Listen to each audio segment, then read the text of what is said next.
આમ તો ગુજરાતમાં શિક્ષણ વિશે વાતો કરવામાં આવે છે, મોટી મોટી વાતો કરવામાં આવે છે, પરંતુ વિદ્યાર્થીઓ જ્યારે શાળાઓ કોલેજો સુધી પહોંચી જ નહીં શકશે તો શિક્ષણ મેળવશે કેવી રીતે? આવો જ એક કિસ્સો જૂનાગઢમાંથી સામે આવ્યો છે, જ્યાં વિદ્યાર્થીઓ વિરોધ કરવા પર મજબૂર બન્યા છે. સમગ્ર બાબતે વિગતે ચર્ચા કરીશું.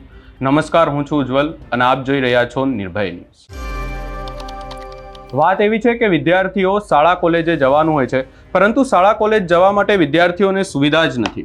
અને જ્યારે વિદ્યાર્થીઓ જે બસનો ઉપયોગ કરવા માંગે છે શાળાઓમાં જવા માટે, વિદ્યાર્થીઓને જ્યારે એસટી બસ દ્વારા અવરજવર કરતા હોય છે, પરંતુ હવે એસટી બસમાં પણ ક્યાંક ને ક્યાંક ખામીઓ હોય, કાં તો એસટી બસ મોડા વહેલી થતી હોય છે, એવા આક્ષેપો સાથે હવે વિદ્યાર્થીઓ મેદાને ઉતર્યા છે અને વિદ્યાર્થીઓ દ્વારા બસ રોકો આંદોલન કરવામાં આવ્યું છે. બંડોરી ગામ છે જ્યાં વિદ્યાર્થીઓ જે શાળા કોલેજ જતા હતા અને આવવા જવા માટે બસનો ઉપયોગ કરતા હોય છે, પરંતુ જે બસ છે એ રેગ્યુલર આવતી નથી, કાં તો દરરોજ એ બસ આવતી નથી અને વિદ્યાર્થીઓને ક્યાંક ને ક્યાંક શાળા અને કોલેજમાં જવા માટે એ બસનો ઉપયોગ નથી કરી શકતા. કાં તો તેમને ઉપયોગ કરવો હોય પરંતુ એ બસ મોડા વહેલા થઈ જતી હોય છે અને જેના કારણે તેઓ તે જે છે એ શાળા કોલેજે સમયસર પહોંચી નથી શકતા. સૌપ્રથમ તો એ દ્રશ્યો પર નજર નાખીએ જ્યારે વિદ્યાર્થીઓ આંદોલન પર ઉતર્યા અને બસ રોકી.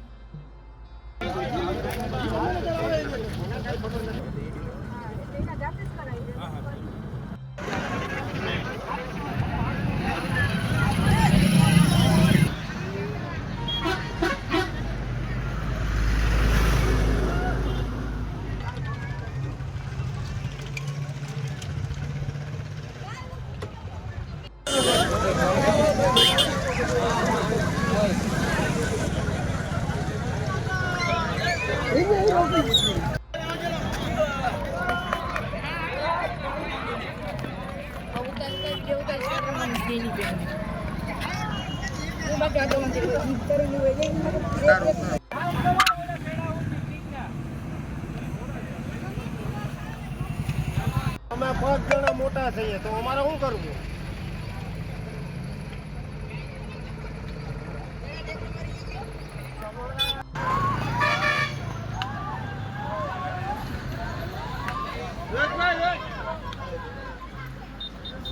રિવર્સ મોરે નપી તો પાછળ લાંબી કરો મહિને કે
અહીં પ્રશ્ન એ ઊભો થઈ રહ્યો છે કે જ્યારે આ પ્રકારની સુવિધાઓ ઉપલબ્ધ છે ત્યારે વિદ્યાર્થીઓને શાળામાં આવવા જવા માટે પણ કેમ જે છે એ બસ નથી મળી રહી? કાં તો એ બસ આવે છે તો પછી મોડાવેલી કેમ થઈ રહી છે, કાં તો રેગ્યુલર બસ એ રૂટ પરથી કેમ નથી ચાલી રહી?